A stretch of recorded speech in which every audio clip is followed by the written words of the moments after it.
राधा के गांव का नाम था नीमड़ी, जहां धूप इतनी तेज थी कि रेत के टीलों पर चलते हुए पैर जलते थे। वो हर सुबह कुएं से पानी भरकर लाती और रास्ते में स्कूल की खिड़की से झांकती। उसकी उम्र के बच्चे किताबें खोलकर का खा गा दोहराते, पर उसके लिए ये स्वप्न था। एक दिन उसने अपने पिता रतन सिंह से हिम्मत जुटाकर पूछा, पिताजी, मैं भी स्कूल जाना चाहती हूँ। रतन सिंह जो खेत में बीज बो रहे थे, उन्होंने ठंडी सांस ली। लड़कियां पढ़कर क्या करेंगी? तेरी शादी होगी तो ससुराल वाले कहेंगे, इसने रोटी तो बनानी सीखी या किताबें पढ़नी। राधा ने आंखें नीची कर ली। उसकी माँ गीता, जो चूल्हे पर रोटियां सेक रही थी, बोली, सच कहती है बेटी, मेरी मेरी तरह जिंदगी भर चूल्हा चौका करती रहोगी। राधा की आंखों में आंसू छलक आए। वो भागकर दादी के कमरे में जा पहुंची। बड़ी अम्मा का कमरा सुगंधित नीम की लकड़ी से भरा था। वो बिस्तर पर लेटी आंखें बंद किए माला जप रही थी। राधा ने उनका हाथ थामा। दादी, क्या लड़कियां सच में पढ़ नहीं सकती? बड़ी अम्मा ने आंखें खोली और एक पुरानी डायरी निकाली। सुन बेटी, मैं तेरी उम्र की थी जब मैंने छुपकर पढ़ाई की। मेरे भाई के गुरुजी ने मुझे ये डायरी दी थी।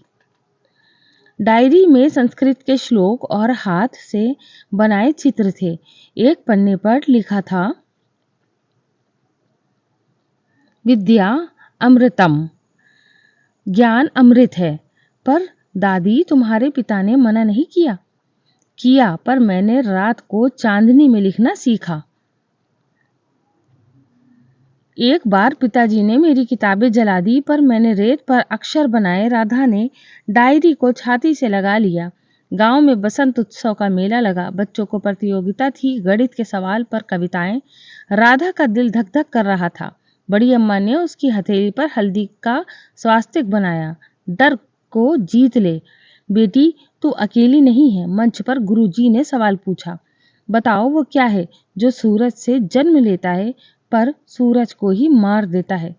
लड़के चुप थे। राधा ने डायरी का श्लोक याद किया, छाया सूर्य की संगिनी, पर सूर्यास्त में विजयी। जवाब है छाया। मैदान में तालियां गूंज उठी। रतन सिंह का चेहरा लाल हो गया। तूने मेरी बेइज्जती की है। रतन सिंह ने राधा को डांटा, कल से स्कूल जाने की बात मत सोचना। राधा रोती हुई बड़ी अम्मा के पास गई। दादी, अब क्या होगा? तो तू वो कहे जो तेरा दिल कहे। संसार बदलता है, पर पहले हमें बदलना पड़ता है। राधा ने चुपके से रेत पर अक्षर बनाने शुरू किए। उसकी उंगलियां रेत में का खा गा लिखती रहीं। अगले दिन कुएं पर राधा की मुलाकात मीरा से हुई, एक दलित लड़की जिसके हाथ में टूटी किताब थी। तुम पढ़ती हो? राधा ने पूछा। हाँ, मेरे पिता कहते हैं हमारी जाति के लिए पढ़ाई वर्जित है। मीरा ने आंसू पोंछे। राधा ने उसका हाथ थामा। चलो, मैं तुम्हें पढ़ाती हूँ। दोनों ने रेत पर गणित के सवाल हल करने शुरू किए। मीरा ने पूछा, ये क्या है? 2 + 2। राधा ने रेत पर 4 लकीरें खींची। 4। एक रात जब राधा और मीरा पेड़ के नीचे पढ़ रही थीं, गांव के लड़कों ने उन्हें घेर लिया। दलित लड़की को पढ़ाने की हिम्मत! एक ने मीरा की किताब छीनकर फाड़ दी। राधा ने गुस्से में कहा, तुम्हारे अंधविश्वास ही तुम्हारा अंधेरा है। ये किताब तुमसे ज्यादा ताकतवर है। लड़के हंसते हुए चले गए, पर मीरा कांप रही थी। डर हमें नहीं, उन्हें जकड़ता है जो सच को नहीं देख पाते। राधा ने उसे समझाया। बड़ी अम्मा की तबीयत बिगड़ गई। उन्होंने राधा को अपनी डायरी थमाई। इसे जिंदगी की रोशनी बनाना। डायरी के अंतिम पन्ने पर लिखा था, शिक्षा वो तलवार है जो जंजीरों को काटती है, तू इसे कभी नीचे न रखना। उसी रात बड़ी अम्मा चल बसी।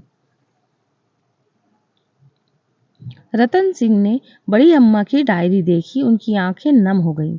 जा पढ़ाई कर, तू न सिर्फ तेरी बल्कि इस गांव की उम्मीद बनेगी। राधा ने पीली चुनरी पहनी और मीरा के साथ स्कूल की ओर चल पड़ी। सूरज की किरणें उनके पैरों के निशानों को चूम रही थी। साल बीत गया। राधा ने जिला स्तर की प्रतियोगिता जीती। मीरा अब गांव की बच्चियों को पढ़ाती थी। एक शाम राधा ने बड़ी अम्मा की चिता के पास डायरी रखी।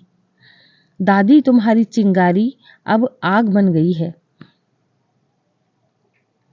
गांव के स्कूल में एक नई इमारत बनी जिसके दरवाजे पर लिखा था, शिक्षा सबका अधिकार। आज राधा शहर के कॉलेज में पढ़ती है। गांव की हर लड़की स्कूल जाती है। मीरा शिक्षिका बन गई और रतन सिंह अक्सर कहते हैं, मेरी बेटी ने सिखाया, इंसान की पहचान उसके हौसलों से होती है, जाति या लिंग से नहीं। सालों बाद राधा गांव लौटी, एक शिक्षिका बनकर, उसी नीम के पेड़ के नीचे जहां उसने रेत पर अक्षर बनाए थे। वो नई पीढ़ी को पढ़ाती है। हर लड़की की आंखों में बड़ी अम्मा की चिंगारी चमकती है। अंधेरे से उजाले का सफर, हौसले, किताबों और सपनों की गूंज से पूरे होते हैं।